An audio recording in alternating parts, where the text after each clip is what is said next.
Welcome to Echoes, and today's story is about how friendship, jealousy, resentment, and cruelty can twist a bond into something unrecognizable. We start in the sun-drenched suburbs of South Florida in the early 90s. On the surface, it's all palm trees and perfect lawns, but we're going to talk about a group of teenagers and young adults whose lives became entangled in a plot so dark it ended in a brutal, unforgettable crime. This is the story of Bobby Kent. So our story begins with Bobby Kent, born Bobby Khayyam on May 12, 1973, to Iranian immigrants. To the adults in his Hollywood, Florida neighborhood and teachers, Bobby was an all-American kid, charismatic, handsome, and polite. So all the parents loved him. A prosecutor later said he was like the Eddie Haskell from Leave It to the Beaver show. The kind of kid who would charm your mom and dad, the yes sir, no ma'am type of kid. But there was another side to Bobby that no one knew about. To his peers, Bobby was a different person entirely. He was a bully, a stereotypical 20-year-old who dominated those around him through physical and even sexual assault. At the center of Bobby's world was his best friend since third grade, Marty Puccio. They lived on the same block and were inseparable, but their friendship was a toxic one because bad blood existed between the two. Martin felt ill will and hatred towards Bobby Kent because he would bully him and kind of, punch him, push him around. He didn't like that. So both set of parents were worried of their friendship, but their worry were not the same. Fred Kent, Bobby's father, thought Puccio was a wayward slacker who had no future because Puccio was a high school dropout. The father felt that the friendship with his son would destroy the future he was helping him build. But Puccio's parents grew concerned as their son would often come home bruised and bloodied after spending time with Bobby. So what was dismissed as roughhousing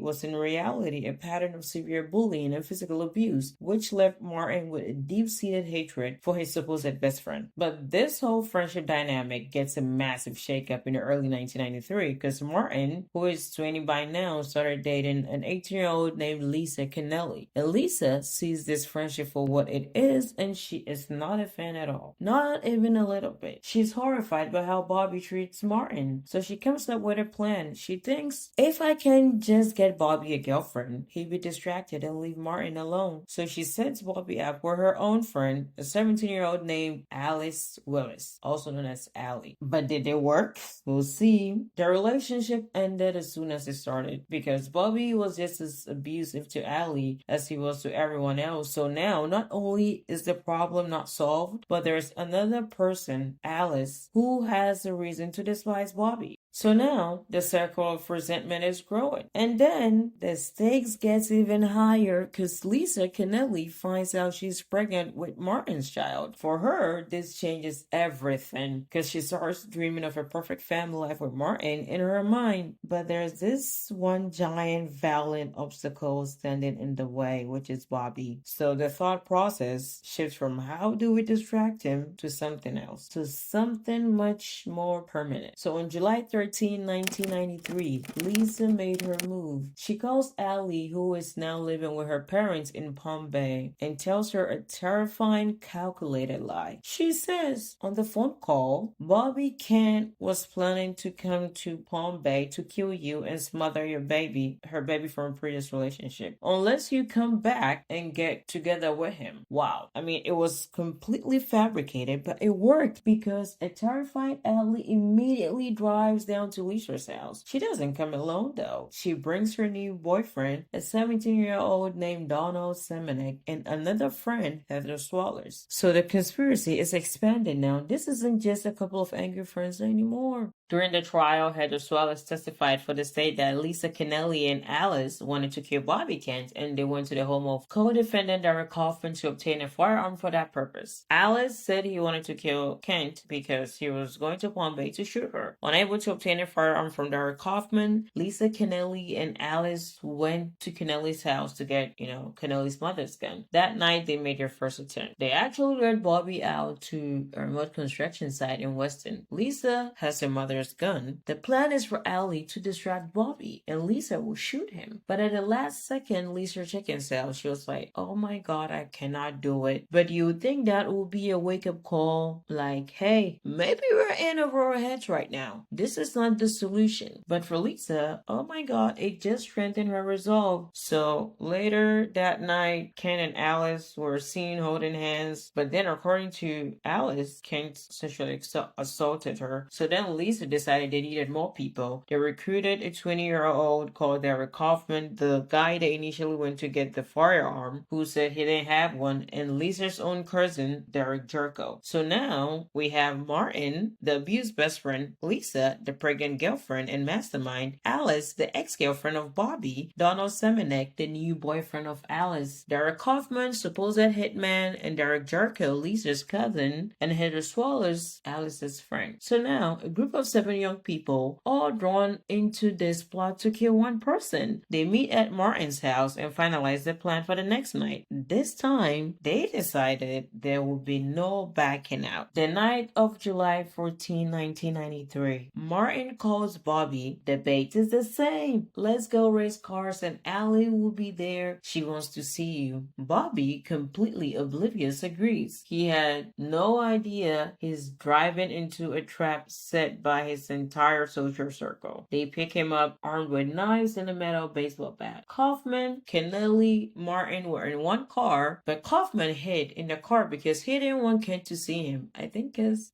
if maybe Bobby Ken saw Derek Kaufman because he was a dangerous guy anyways, he would be suspicious and skeptic. So maybe he might not go with his friends. But unfortunately that never happened. But anyways, Ken, Semenek, Willis, and Swallows got in Willis's car and they drove to the same spot, that construction site in Weston that Allie and Lisa had lured Bobby the previous day. So then, according to the plan, Allie and Heather walked Bobby down a path towards the canal. They stood at the edge and were talking and joking around, intentionally distracting Bobby. Then all of a sudden, Donald Semenek creeps up from behind and stabs Bobby in the neck, in the back of his neck. Bobby is stunned, confused, bleeding, and he turns to see his best friend and asking, for help, like, hey, Martin, help me. But then, in the ultimate act of betrayal, Martin Puccio looks his friend in the eye and also attacks him. I don't want to make this graphic, so, with a knife. Bobby tries to run, screaming apologies that I'm sorry for whatever I've ever done to you. But Martin, Semenek, and Derek Kaufman chase him down. The attack is brutal. It ends with Kaufman hitting Bobby in the head with a weighted bat. And that's it. They dragged his body to the water's edge, hoping alligators would take care of the evidence. They also took his wallet so that he would not be able to be identified. And they left. Derek Jerko got in one car along with Swallows and Semenek and Willis, and they drove away. And the other car had the rest of the conspirators, but during their ride, the other car pulled to Willis's car and yelled that they were going to the beach. So they all drove to the beach. At the beach, Kaufman gave the bat to Derek Jerko and told him to wipe it down and asked if they had the sheet to Martin's knife. When they could not find it, Kaufman said they had to go to the scene and get it because it was plastic and might have fingerprints on it. So then Kaufman, Alice, and Martin drove back to the scene. They returned with the sheet and threw the knives. Kaufman together with Semenek threw the knives in the water, and the group got together to form an alibi after that. This is all Derek Jerko's testimony during the trial. The alibi story will be that Lisa, Willis, Heather, and Martin and Semenek went to the beach, the South Beach, and Martin will later call Bobby's father in the morning and ask for Bobby. Kaufman, however, though, threatened that if anyone mentioned his name,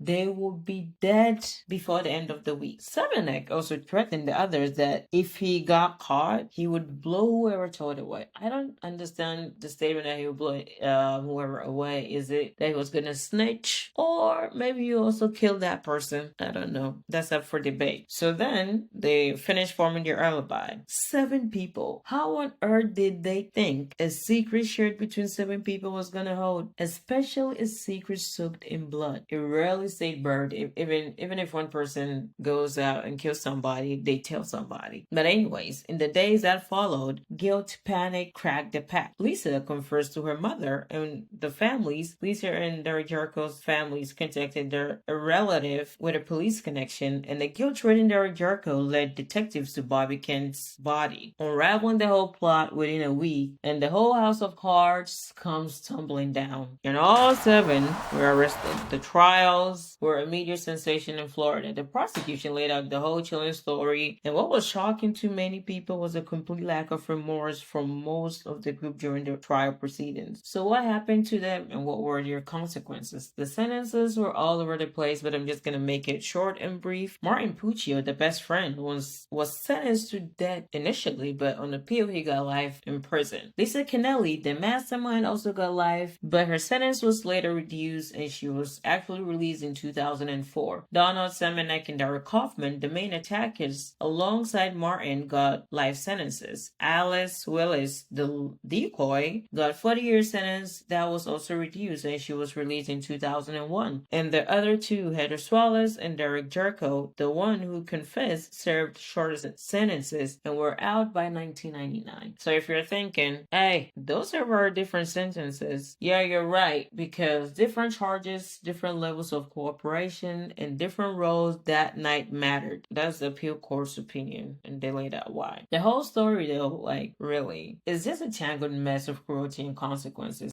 It became the basis for a best-selling book called Bully, and later a very controversial movie of the same name directed by Laurie Clark. The story is just so compelling in a horrifying way, because there are no heroes. You have Bobby Kent, who was by all accounts a terrible, abusive person, but the response to his cruelty was so extreme, so calculated and brutal, that it created a whole new set of villains. It's a story that forces you to ask some really uncomfortable questions about revenge, justice, and what happens when a group of kids decide to take the law in their own hands. Bobby Kent's parents and family lived with a loss that no sentence could fix, and a whole group of young people made a decision over 2 days in July 1993 that changed their lives and other people's forever.